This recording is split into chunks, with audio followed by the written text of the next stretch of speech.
Hello, my name is Maximilian Bandle, and today I will present our work to partition or not to partition. That is the joint question in a real system. It's joint work with Jana Gicheva and Thomas Neumann. There's been a lot of research in the field of finding the best equijoin over the last decade, so we know that hash-based joins are preferable. However, it's not clear whether it makes sense to partition the data. A non-partition join is a large hash table, and thus it is limited by random access cost when accessing the tuples, although that impact can be reduced using prefetching to load the tuples into the caches before accessing them. Partition joins overcome the cache misses by using cache-sized hash tables only. Thus, they have the partition build and probe site before, and then their performance is primarily limited by the memory bandwidth instead. The latest findings originate from microbenchmarks and indicate that using partitioning is superior and should be at least used as a booster for joint performance. However, there has been no direct comparison of both approaches inside of a database system so far. So we compared both approaches inside of a system and we found some unexpected results. We took our compiling database system Umbra as a base, which already features a state-of-the-art non-partition join.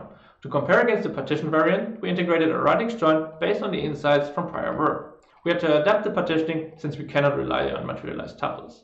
We used the microbenchmarks from prior work to ensure that our implementation is competitive, and now we can match or even outmatch their performance, although now the database generates the code just in time. Here the partition join is superior, and this validates prior work's findings. Now we can go more for a realistic comparison using TPCH. Surprisingly, we noticed that our performance is far off from what we'd expect after looking at the microbenchmarks. We even had to skip 3 queries since partitioning needs a larger working set. To resolve this performance difference, we looked at the different dataset characteristics and noticed that most tuples do not find a joint partner in the real world, and also not in TPCH. So we partitioned most tuples for nothing and dropped them later on. And in the previously researched microbenchmarks, every single tuple found a joint partner, however. Thus, we added a Bloom-based semi-join reducer to the radix join, which filters the probe set before partitioning.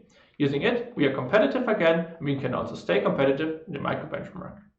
But until now, we replaced every single join with a partition join, which, as expected, does not pay off in every case. So instead, we look now at every single join in each single TPCH query and plot them here based on their build and probe site size.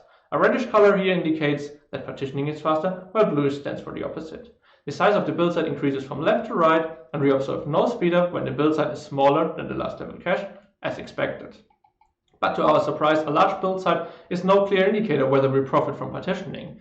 For example, query 5 join 4 is a lot slower with partitioning despite having a large build site. Here the probe site is even larger, making partitioning it slow, and since non-partitioning joins obviously don't have to partition, the join is faster in that case. More surprising, there's only one join in all the over 60 equijoin that profits from Bloom partitioning. So there's the critical question of which factors influence when to use partitioning, and does radix partitioning actually pay off?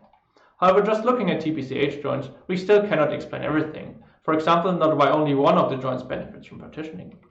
So to look at it in more detail, we reused the microbenchmark we showed previously, and this time we rewrote the payload size. As expected, when the payload size matches prior work, we get the same threefold performance increase as shown earlier. When using the average payload size from TPCH, however, we still gain performance from partitioning, but keep in mind that the payload size here is the only thing TPCH alike, so the actual gains are lower. And if we exceed the payload size of 32 bytes, there are no gains at all anymore. The reason here is that the hash join's performance, it stays constant because it is mainly influenced by random access cost. And there it doesn't really matter whether we're accessing 16 or 80 bytes. However, for the radix join, it clearly matters, as larger tuples eat up the memory bandwidth a lot faster. In summary, we identified 6 factors that influence the radix join's performance by measuring and comparing within a database system. We handle the selectivity by adding the Bloom filter, and we talked about build site and payload size. In the paper, you find more information about how and why size difference, pipeline length, and skew influence the performance as well. In general, partitioning is very sensitive to deviations from the beneficial workload characteristics, so the expected speedup is far lower than microbenchmarks could conclude, since they fail to represent the real world. So it's likely that you won't get any advantage using partitioning on most datasets. However, if you know your workload characteristics well and they closely resemble what's called beneficial in the table, you can still expect a speedup. Otherwise, prefetching is just way too good at hiding latencies. For that reason, we think that a non-partition join is sufficient for in-memory data processing, and we decided not to use radix joins in Umbra.